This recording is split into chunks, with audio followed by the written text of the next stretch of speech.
Next comes Rahu Mercury. Rahu Mercury was a very important time for them. The Antardasha of the Lord of the Mahadasha Lord is always one of the most important ones. In the D4 we can see that Mercury rules Rahu, and Mercury is of course the fortune karaka of the D4. And so Rahu and Mercury have a direct connection and a shared 4th house agenda. Mercury also here gets manifested by Saturn, its lord, and also by Jupiter, and Mars from its own sign adds some extra energy and focus to get everything done effectively. And so during Rahu Mercury, they were able to purchase their first house. And this was actually towards the end of Rahu Mercury. They started looking for a house in Rahu Mercury Rahu. But Rahu here created some confusion and uncertainty. They couldn't really find one they liked. But finally in Rahu Mercury Jupiter they were successful and lucky. But then it actually took them until Rahu Mercury Saturn before they became the homeowner. There was some delay with acquiring the property and signing all the documents to become the homeowner, which happened during this period. And you will see that when Saturn is involved, just like Rahu, there can be delays. They are both delaying factors. Now, Saturn here didn't prevent her from eventually, becoming the homeowner, right? And the reason is because Saturn is here aspecting and manifesting Mercury. And so because of this, during Rahu, Mercury, Saturn, she became the new owner of the house.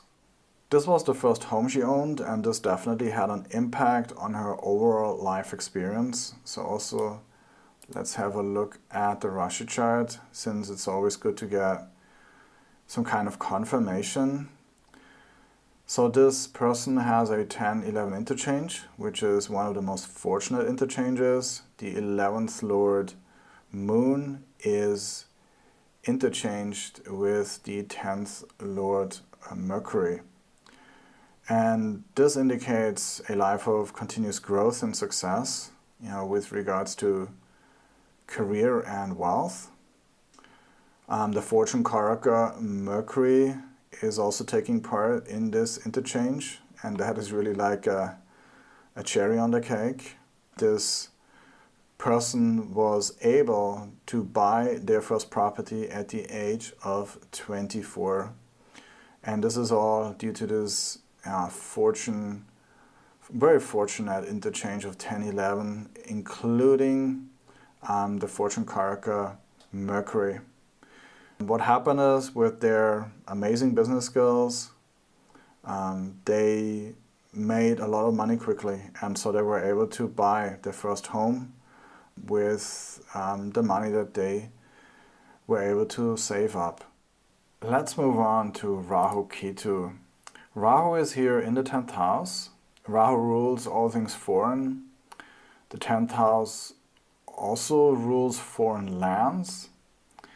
Right? The 4th house is our home, where we grew up, our roots, our homeland. And the 10th house is exactly opposite. It's the furthest away from the 4th house, and that's why it's also considered as foreign land as well. And so Ketu is here in the 4th house opposite. And so Rahu Ketu becomes an important period related to home and family. And so during Rahu Ketu, she returned home to her home country for the first time. This also allowed her to finally make peace with her life abroad after she achieved notable success in her business. Her parents were finally able to recognize the value of her decision, and for the first time she felt that they truly accepted her path. You can also see here in the D4 of the fortune chart that Ketu is in the 7th house of partnerships. And this added another layer to the story. A major part of her financial success stemmed from the business collaboration with her husband. And when we go back to the Rashi chart, then we can see the connection even more clearly, because here Jupiter rules both the 4th house of home and real estate and the 7th house of partnerships, showing that her fortune is tied to her marriage. And so during Rahu Ketu, not only did her parents acknowledge her achievements abroad, but they also accepted her marriage to a foreigner. And this is really what made this visit very special for her. The parents' acceptance felt like a huge weight had finally been lifted off her chest. And she was so happy that there was again a sense of harmony and peace with her parents. So now let's see if Rahu Venus made anything significant happen with regards to 4th house matters. In the D4, we can see that Venus does not rule any cusp, but it rules Jupiter, who is the 7th lord, which is the 4th from the 4th. And Venus also rules here through Taurus, the 7th from Mars, which is the 4th from the 4th again. And so we have 2 4th house indications here. However, Venus is not a manifestor for Rahu, and so it can't really make anything big happen. But still, there will be something related to 4th house matter happen, because Venus has that agenda that it shares with Rahu, and it is a minor manifestor, okay? It can improve upon existing, let's say, fortune and real estate. And so during Rahu Venus, she did a lot of renovations in the house and improved the quality of the interior of the house. We can say that if Saturn and Mars do renovations, it's likely because something's really broken or old, and so the home gets renovated because something doesn't work anymore and needs to be fixed. But here Venus is involved in renovations, and so this shows that the interior wasn't actually bad. She just wanted to replace her current furniture and appliances with new and higher quality ones, and overall create more of a sense of comfort and luxury, right? Venus also rules flowers, and so she also turned a small section of her garden into a flower garden, and she rearranged the space and brought the things that made her love and appreciate her home and also the outside area more. Next comes Rahu's Sun. So Rahu is the aspected by the Sun, and the Sun is a minor separator, and so there will be some difficulty experienced with regards to home and real estate, but ultimately that will lead to greater stability, because the Sun is your inner great friend sign, and ultimately it's always striving to make something stable and consistent. The Sun rules the 3rd and 6th house. And so what happened during this time, she had to spend some money on minor maintenance work around the property. So this was nothing major, just something that needs to be done once in a while. So let's move on to Rahu Moon. Rahu is conjunct the Moon, and so there's a direct connection. So let's see if they also share an agenda as well. Because the biggest events are always going to happen when there's not only a direct connection but also a mutual agenda. If there's only a connection, then there will still be an event happen, but it will not be as significant as if both lords are sharing also a mutual agenda. Now, if there's no connection at all between, let's say, here the Lord and Antardasha Lord, then there will be nothing significant happen in that Varga. If there is a connection, through conjunction, aspect, or rulership, then there will always be a somewhat significant event happen, but the biggest events will happen when there's not only a direct connection, but when they also share the mutual agenda. So let's see if Rahu Moon, if there's also a mutual agenda. So the Moon rules the 2nd and 5th house, which is not one of the primary 4th house factors. However, the Moon rules the 7th from the Karaka Mercury, which is the 4th from the 4th. And so the Moon also here has a 4th house agenda that it shares with Rahu. And so we can understand that there will be a significant event happen here. And that event will be more important than what happened before in Rahu Sun, because yes, there's a direct connection between Rahu and Sun, but the Sun doesn't have its own 4th house agenda. And so, there was an event happening during Rahu Sun because of that influence of, Sun and Rahu. But it wasn't one of the big events, okay? It was a event. But now here, during Rahu Moon, that event will be much more important because of the direct connection and also the mutual agenda. So now let's see what happened during Rahu Moon. Well, the Moon here is waning and decreasing over time, and it has a financial fortune agenda. And so they experience here a slight decrease in their fortune. And as a result, both she and her husband, they accepted a job offer in another country and left their home for a year.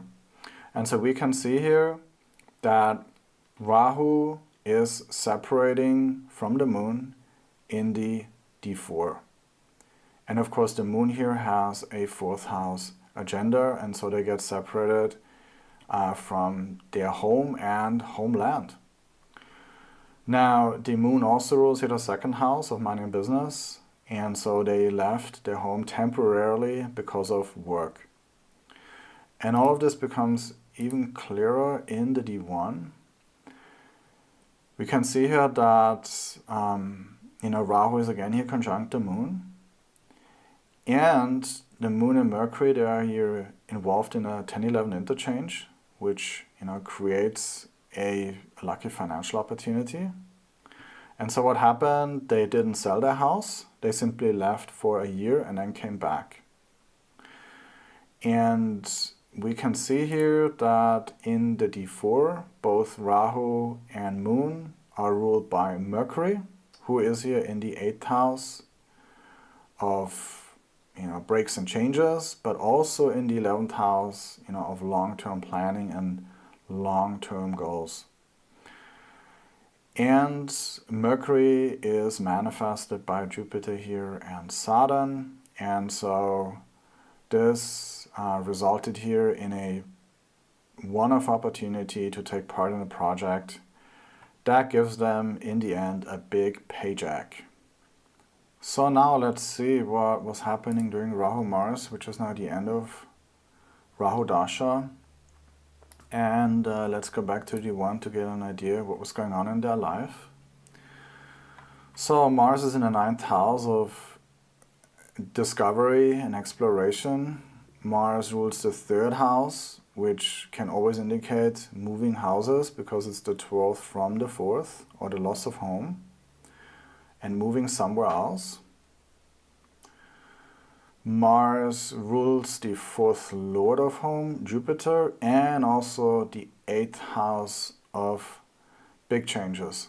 Okay, so right away we know that a change of residence is possible during Rahu Mars.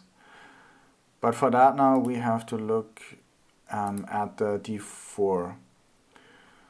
So Mars, obviously he's the important Karaka of the D4, ruling real estate.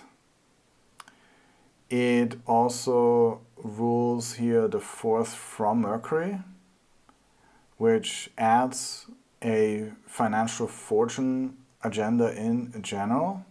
And so we can see here that Mars is not directly connected to Rahu. However, Rahu and Mars are in a 6-8 position, and this can indicate, again, big changes.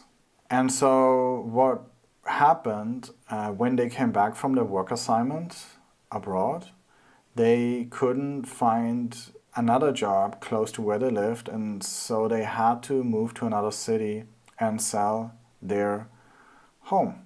So let's go back to the D1 and see how that could happen.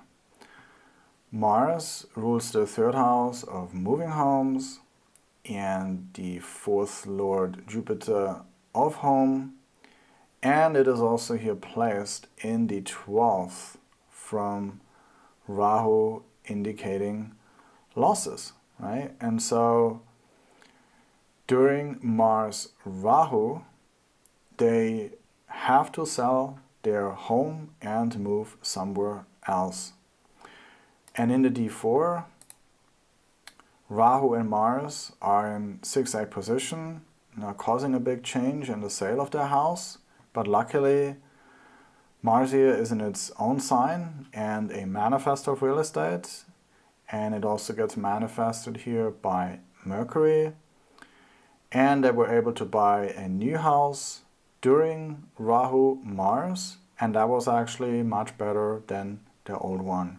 And since Mars made that purchase happen, and he's also placed here in the 6th house, they had to do some renovations, but in the end they ended up with a much nicer house and also much nicer neighborhood. Now, was it an easy transition to make? No, certainly not. Anytime the 8th house gets involved, the change comes more like a shock. They didn't want to move, but they had no other choice. But the good thing is that Mars here is well dignified in the D4. So they got a really nice home. And yes, with Mars in the 6th house involved, they had to spend some time and effort into renovations, but then ended up with a really nice home. And in the D1, we can also see here that Mars is also here manifested by Mercury through the 11th house, right? And they also got the support from friends and colleagues that made it easier for them to settle in.